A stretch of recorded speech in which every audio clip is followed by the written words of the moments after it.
जय श्री कल की, जय सिया राम, जय हनुमान। आज के मेरे वीडियो का टॉपिक है, क्या कल की अवतार पक्षपात कर सकते हैं? क्या कल की अवतार कभी भी अपने मिशन में बायस्ड हो सकते हैं? अगर नहीं हो सकते तो क्यों, और अगर हुए तो क्यों?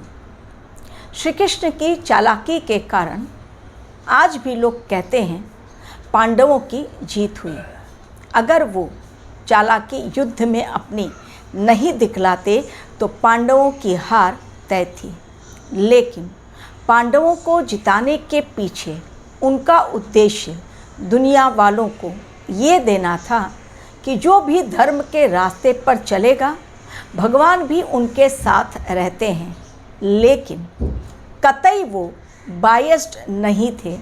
कारण युद्ध खत्म होने के पश्चात जब धरती की जर्नी एंड हुई और पहुँचे स्वर्ग लोक पांडव, तो उन्हें स्वर्ग में डायरेक्ट एंट्री नहीं दी गई, जबकि उनकी जगह पर दुर्योधन को सबसे पहले स्वर्ग का सुख भोगने के लिए मिला।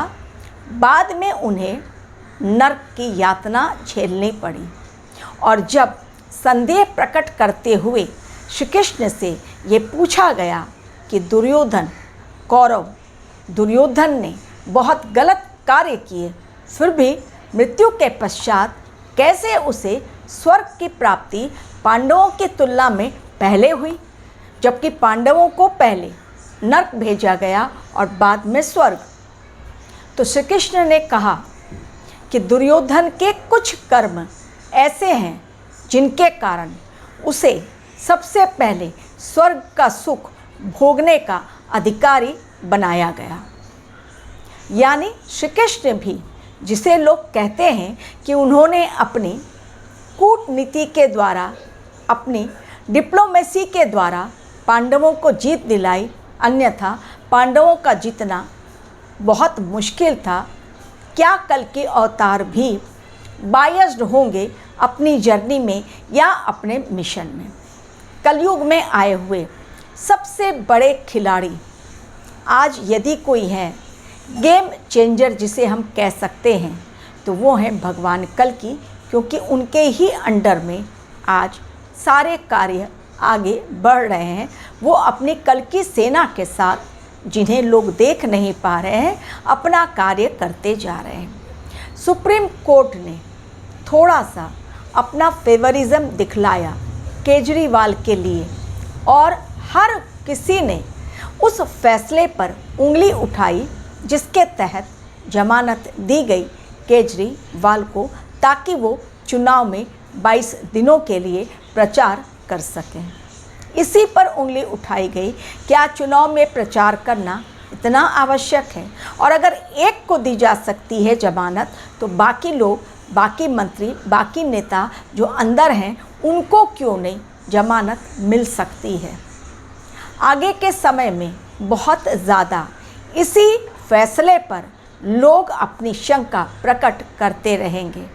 लेकिन भगवान कल्कि के दरबार में सिर्फ और सिर्फ कर्म चल रहा है, यानी कर्मों के अकॉर्डिंग फैसला। इंसान जब फैसले सुनाता है तो अपनी बुद्धि के अकॉर्डिंग, लेकिन भगवान कल्कि का दरबार वो दरबार जहाँ पर बुद्धि के अकॉर्डिंग नहीं, भगवान कल्कि अपने डिवाइन विजडम के अकॉर्डिंग नहीं, बल्कि कर्मों के अकॉर्डिंग सुना रहे हैं फैसला।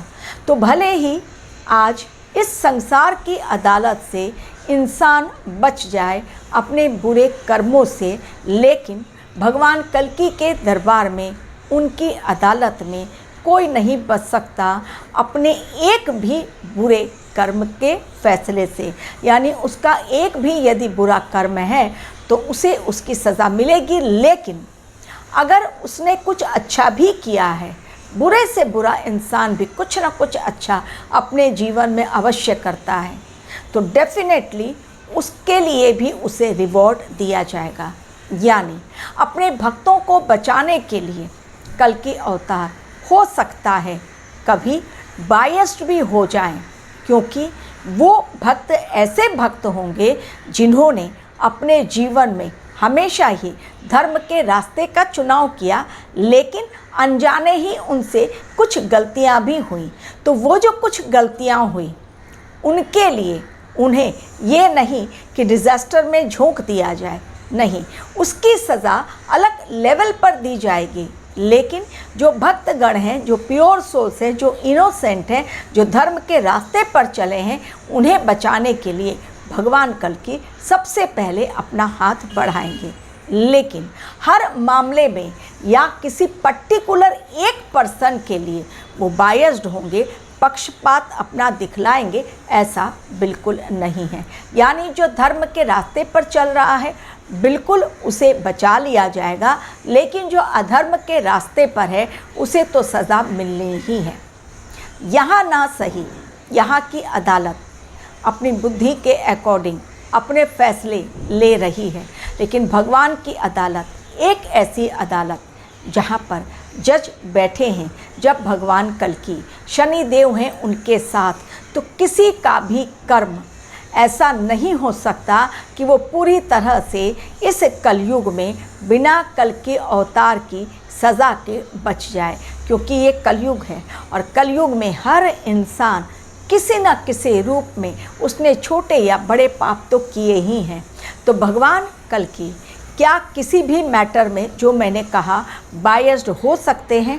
पहली बात तो ये बिल्कुल नहीं, क्योंकि यदि वो बायस्ड हुए तो बहुत अलग डिसीज़न हो जाएगा, क्योंकि उनके भक्त भी उनको बहुत अधिक प्यारे, जिस प्रकार की अर्जुन श्री कृष्ण भगवान को बहुत प्यारे थे। पांचों पांडव प्यारे, लेकिन उनमें से अर्जुन जो थे वो बहुत प्यारे, लेकिन वो इतने भी प्यारे नहीं कि लड़ाई उनकी श्री कृष्ण ने लड़ी, बिल्कुल नहीं। उन्हें तैयार करवाया गया श्री कृष्ण के द्वारा, उनको उपदेश दिया गया, उनको समझाया गया और तब फिर उनको उनकी लड़ाई लड़ने के लिए युद्ध के मैदान में उतारा गया। श्री कृष्ण भले पीछे से उनको सपोर्ट कर रहे थे, लेकिन सामने युद्ध के मैदान में लड़ाई लड़ी अर्जुन ने।